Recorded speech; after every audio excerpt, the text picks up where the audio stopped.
Bendiciones para todos. Estamos una vez más aquí en tu podcast favorito, el podcast El Diario de un Ministro. En esta oportunidad tendremos, como en todos nuestros podcasts, un invitado de lujo, un amigo aquí de la casa, un pastor de la ciudad muy reconocido que está haciendo grandes cosas a favor del cuerpo de Cristo. Hoy vamos a hablar acerca de la intimidad, la oración y la vida espiritual que todo ministro debe tener para poder ser efectivo en este gran llamado. Pastor Tomás, bienvenido al podcast El Diario de un Ministro.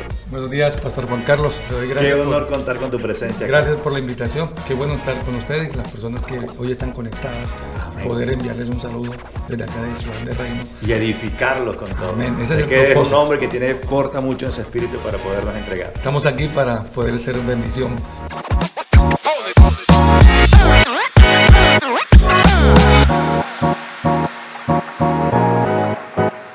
Pastor, definitivamente cuando nosotros hablamos de la intimidad tenemos que hablar de ese lugar secreto que Jesús nos indicó, que es el lugar donde Dios ve lo que se hace en el secreto para recompensarnos en público. ¿Consideras que el ministerio es necesario tener acceso a ese lugar secreto? Bueno, sí, creo que el llamado que Dios nos hace, ¿no? Como iglesia, no solo como iglesia, sino al ministro también, de mantener esa parte de la intimidad, que creo que es lo que a veces muchos de los ministros hemos olvidado, sí. Porque nos hemos ocupado tanto del ministerio, del Dios del ministerio. En ese sentido nos hemos olvidado de ese Señor que es el que nos bendice en el ministerio. Entonces yo pretendo a veces hacer el ministerio en mis fuerzas. A veces llegamos, pastor, perdón con la expresión que voy a usar, nos hacemos como unos profesionales ya no la sabemos, ya estamos pulidos, curtidos de teología. Entonces se nos hace fácil ir a predicar, ir a hacer las labores sin tener esa intimidad. Y queremos llevarnos al pueblo, lógico, porque es nuestro deseo como pastores, llevar al pueblo a una mayor búsqueda, a una mayor relación. Pero hay un problema hoy que los ministros estamos afrontando, es que descuidamos ese tiempo de oración. Atendemos a la gente, claro, atendemos a la gente, consejerías, y es más, la gente nos escribe al WhatsApp, a las redes, pastor, oren por nosotros, oramos y oramos sí. Por la gente, pero ¿qué estamos haciendo con nuestra vida privada con Dios? Y yo creo que todavía ese primer mensaje, volviendo de pronto a los rudimentos de la palabra, ¿no?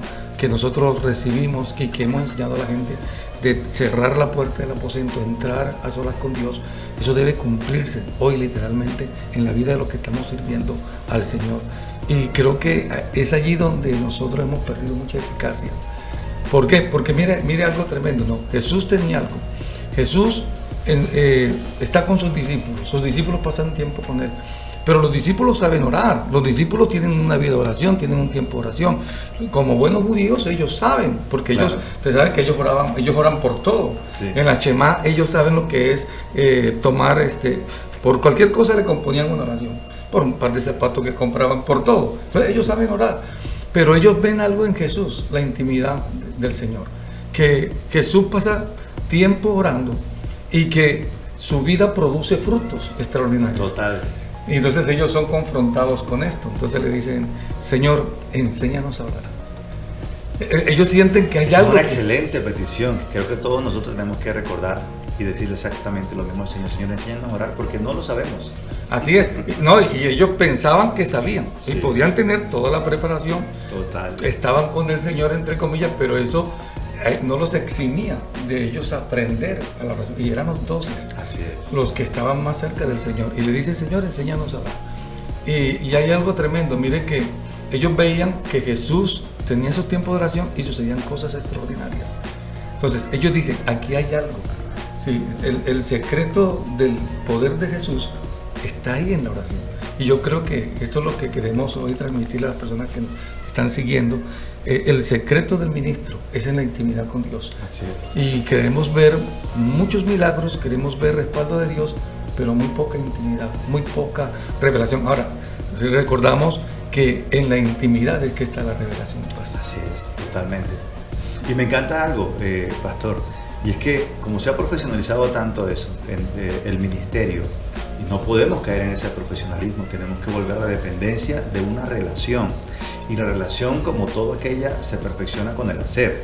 Entre más yo paso tiempo con el Señor, pues más lo conozco, más adquiero su naturaleza, más adquiero ese poder que requiero para poder desarrollar las mismas demandas que el reino tiene para cada uno de nosotros, porque cada uno tiene una asignación particular, una exigencia de parte del cielo para poder, y de parte del rey, para poder hacer nuestro trabajo, pero no podemos estructurarlos bajo nuestras capacidades, nuestras habilidades, nuestro conocimiento, sino a través de una relación.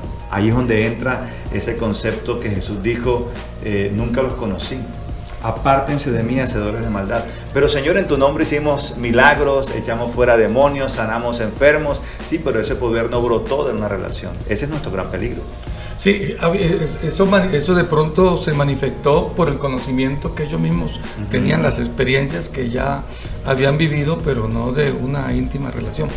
Mire, si hay algo que llama la atención tremendo cuando Pedro está en el momento de la negación y la gente lo ve y lo señala y dice, él es uno de ellos, porque sí, él habla como ellos, sí, él habla como él, es su forma de hablar, o sea, más cercanía a Dios, más parecido a Dios, más forma de hablar como Dios. Y eso es lo que distingue, porque vamos a encontrar mucha gente que hoy pudiera hablar de una forma o de otra y de muchas cosas, pero si no hay intimidad con Dios, entonces, ¿cómo yo voy a hablar del reino? ¿Cómo yo voy a hablar? Ahora, mire que en esto Pedro se dio cuenta en algo, se sintió descubierto, porque cuando yo tengo esa relación con Dios, todas mis palabras son de bendición, todas las palabras son de reino. Entonces Pedro, cuando se vio descubierto, comenzó a cambiar su forma de hablar, su forma de decir las cosas, y dice que entonces Pedro comenzó a maldecir.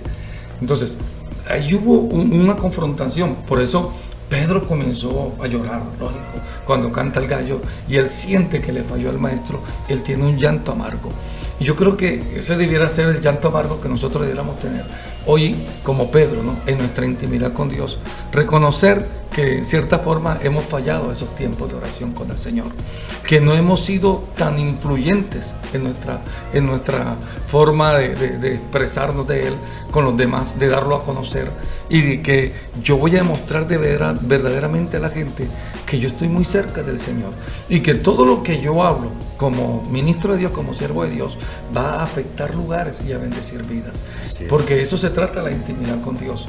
Mire que la parte de la vida hoy cristiana del ministerio, cuando hablamos de relación, cuando hablamos de discernimiento, cuando hablamos de todos los dones que el Señor nos ha dado, toda la palabra de ciencia, orar por los enfermos, echar fuera demonios, todo esto se basa en una vida de intimidad con Dios. Totalmente. Entonces, mire que hay un momento en que los discípulos se sienten confrontados porque ven que el Señor hace algo que ellos intentan hacer, echar fuera un espíritu de alguien, y entonces el Señor viene y habla con autoridad y el espíritu sale, y Jesús le dice a ellos, hombres de poca fe, por vuestra poca fe.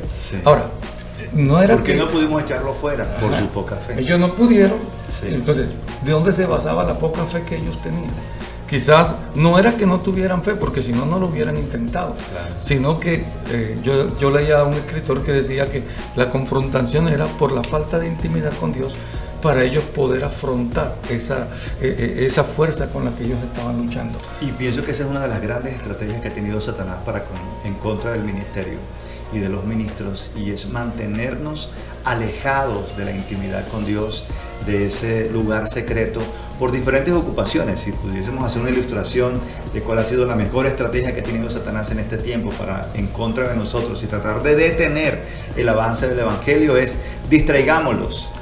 Hagamos cualquier evento dentro de la iglesia para que ellos salgan de la presencia del Señor y estén ocupados en consejerías, en televisión, en producción de medios de comunicación, en lo que sea, hasta en conferencias, predicaciones. Y cuando uno se viene a dar cuenta, no oró. Un día no oró, 2 días no oró, una semana no oró, un mes no ha leído ni siquiera la escritura, porque está tan ocupado en la obra de Dios que se olvidó, como tú decías al principio, se olvidó del Dios de esa misma obra. Pienso que esa es una gran estrategia que tiene Satanás, y el apóstol Pablo dice, para que Satanás no gane ventaja alguna contra nosotros, porque no ignoramos sus maquinaciones. Y yo pienso que esta maquinación no podemos seguirla ignorando, de que el Satanás nos está sacando de la presencia. Así es, y lo que tú dices, Pastor Juan Carlos, es tan tremendo, ¿no? Porque mire que nos entretiene y cuando nos toca confrontarnos a una fuerza espiritual como esta que los discípulos no pudieron, Claro. no tuvieron cómo, así nos vamos a sentir en un momento. Y entonces decimos, ¿y ahora yo cómo hago? ¿Yo cómo funciono en esa parte? Me estoy enfrentando a algo. Entonces, mire que nosotros cuando comenzamos en la parte ministerial a confrontarnos esta parte espiritual, y había mucho desconocimiento, ¿sí? Sí. Entonces todos comenzamos con mi esposa a buscar la intimidad con Dios y a preguntarle al Señor, Señor, ¿qué quieres que le enseñemos a la iglesia? ¿Cómo podemos ser más efectivos a la iglesia? Claro. Pastor, porque llegaba gente a la iglesia con problemas, con necesidades, con cargas, y cristianos, y nos decían, Pastor, yo conozco de Dios, pero yo parece que hubiera cambiado de religión.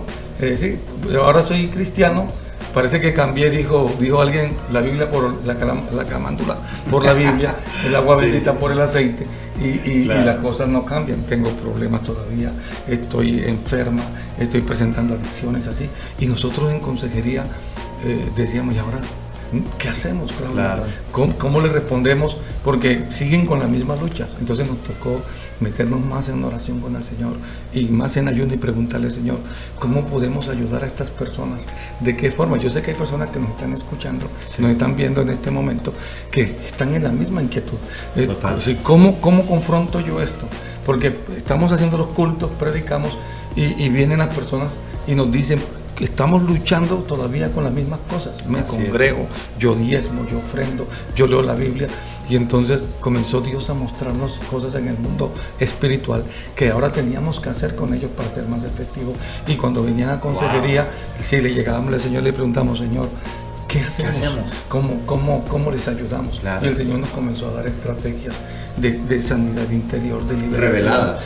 Allí nos comenzó a mostrar y a decir cosas que ya uno conociendo al Señor por muchos años, yo decía, pero ahora sí tengo yo las herramientas, ahora sí podemos. Entonces descubrimos en el secreto personas, mire que hay personas, pastor, que llegan a la iglesia consejería con luchas, con problemas, y cristianos, y lo primero que hacemos cuando nosotros les vamos a ministrar es a llevarles a que entren en un tiempo de oración y ayuno, porque descubrimos, pastor, que esas mismas personas también que vienen a pedirnos consejería y ayuda, ellos no oran, ellos no ayunan. Lógico. Tremendo. Claro, y si nosotros como ministros no lo hacemos y no les enseñamos a ellos ¿cómo lo van a hacer? Y ahí Dios mismo empieza a operar en ellos. Cuando los metes a orar, a ayunar, en esos tiempos Dios empieza a operar. Porque Dios comienza a mostrar, Dios comienza a revelar. Mire que Jesús dijo en Mateo 17:21 que hay cosas que son muy fuertes, que solamente se vencen con oración y con ayuno. Entonces, ya nosotros nos ha tocado lidiar con espíritus fuertes, con cosas que están en la vida de las personas. Entonces le decimos, hay que orar y ayunar. Y la gente, algunos pastores arrugan la cara y dicen, es que yo no puedo ayunar, yo no sé. Me da gastritis, a mí me da de todo. Doble cabeza. Y eso se lo ha puesto el enemigo. Totalmente. Y entonces es un engaño. Claro, y algunos dicen, es que yo no sé orar, yo no sé ayunar. Entonces nos ha tocado hasta enseñarles los principios básicos de cómo ayunar y cómo orar. Y creo que esto hace parte de los principios básicos de la fe cristiana. Usted supiera que hay gente en la iglesia que todavía no conoce los principios básicos del ayuno y de la oración. Tremendo, claro. Y todavía nos preguntan algunos. Alguien me dijo un día, pastor, ¿yo puedo ayunar tomando tinto? La pregunta que me hizo, yo me quedé. Buenísimo. Sí, la pregunta. Claro. ¿Y qué es ayunar? Todavía algunos preguntan. Sí. Y uno los escucha y uno siente el dolor en el corazón porque de pronto son cosas que ellos no se les ha enseñado. Totalmente. Y aún como ministro yo digo, Señor, perdónanos, porque nosotros podemos enseñar de muchas cosas y creemos que ya la gente sabe. Pero es que también sabes cuál es, hay un problema, y es que nosotros analizando la situación actual de la iglesia, hablando como cuerpo de Cristo, es que vemos que hay una generación que viene sin un testimonio demostrable de que el ministerio es espiritual y tiene que abordarse de manera espiritual y no de manera profesional, no a través de terapias, no a través de estrategias, no a través de formas físicas o materiales o naturales, sino que tenemos que enfrentar estos eventos espirituales de manera espiritual.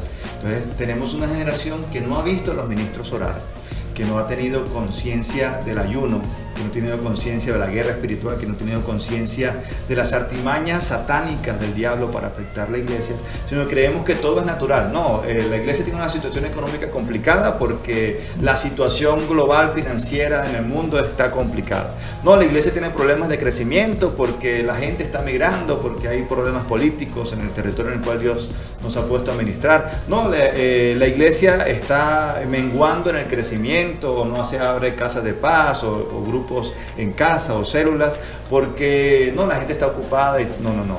Hay un elemento espiritual y nosotros tenemos que ser conscientes y tenemos una gran responsabilidad. Jesús demostró que la oración era efectiva orando. Por eso fue que los discípulos se le acercaron y vieron su efectividad y dijeron: la oración de él es diferente a la que nosotros estamos haciendo. Enséñanos a orar. Y la iglesia en este momento y los demás ministros necesitan vernos a nosotros que nuestra fuente de poder sale de las rodillas y no del intelecto, que sale de nuestro tiempo de intimidad y no de las grandes estrategias o concilios que podamos hacer para desarrollar los programas, actividades y eventos que pueda realizar el ministerio de la iglesia, sino que salen de la revelación del lugar secreto donde Dios nos dirige a hacer eso, donde Dios nos dice: hagan una cruzada, hagan una conferencia de familias, qué sé yo, cualquier tipo de actividad, pero que debe salir de la revelación que Dios nos entrega en los tiempos de oración y de intimidad que todos nosotros tenemos que evidenciar. Si no hay oración, imagínate tú, Jesucristo dijo: sobre esta roca edificaré mi iglesia y las puertas del Hades no prevalecerán contra ellos. O sea, tenemos un gran enemigo que está a nuestras puertas, que tenemos que derribar esas puertas y definitivamente no se puede hacer de manera natural.